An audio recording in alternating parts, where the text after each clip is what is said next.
We need to understand in Islam that Muslim, we submit to Allah subhanahu wa ta'ala by love. How do we love?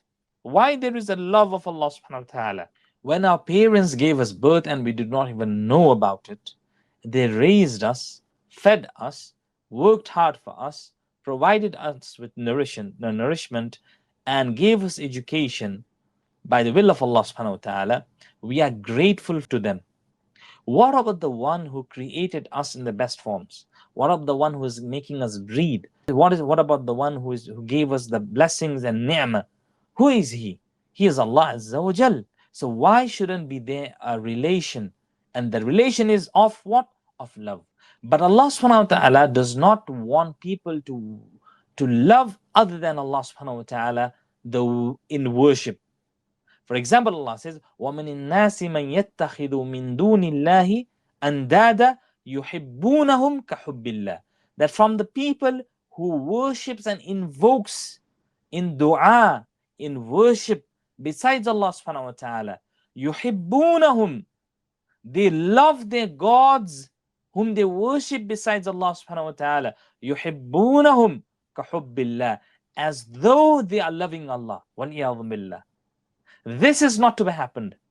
Yani, you can't love the creation the way you love Allah subhanahu wa ta'ala. That love of Allah, hubbillahi subhanahu wa ta'ala, is mukhtas lillah, is special for Allah subhanahu wa ta'ala, and no one else. Which means you abide by the law which Allah subhanahu wa ta'ala orders you with, and you stop where He tells us to stop. That is the hubb and the love. And this love naturally develops. And this shuns the rhetoric which the West tries to bring and say the God of Islam is a ruthless God and tries to tell us only to worship Him. This is stupidity, because they only know Allah subhanahu wa ta'ala as Shadidul Iqab, the one who strongly holds accountable to the creation if we do anything wrong. But He's also Ar-Rahman Ar-Rahim. He is also the most compassionate and the most merciful. He is Ar-Rahman Ar-Rahim. He is the one, Al-Latif.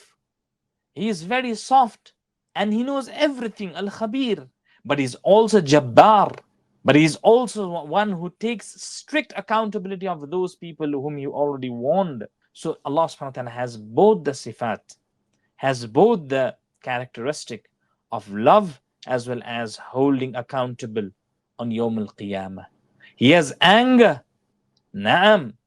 And Rasulullah sallallahu alayhi wasallam says, وَالصَّدَقَةُ تُدْفِئُ غَضْبَ الرَّبِّ, and your charity cools down the anger of your Lord, in Hadith al-Sahih. That's the reason, ikhwan, when the West tells us that the God of Islam is someone who is ruthless, we say, what about Al-Ghaffar, the one who extremely forgives our sin? At-Tawwab, He is the one who takes the tawbah. هو الذي يقبل التوبة عن عباده. He is the one who accepts the tawbah and the repentance of His slaves. Subhanallah. And for this you need to read the last ayat of Surah Al-Zumar and the first ayat of Surah Al-Mu'minun, and we're going to know that what Allah Azza wa Jalla is trying to tell us. So we love Allah subhanahu wa ta'ala and we worship Him with love and also fear. Fear how? That we fear that Allah subhanahu wa ta'ala will hold us accountable for our sins. And that's the reason Allah subhanahu wa ta'ala created Jannah and Jahannam. Jannah, heaven, paradise, and hell is Jahannam.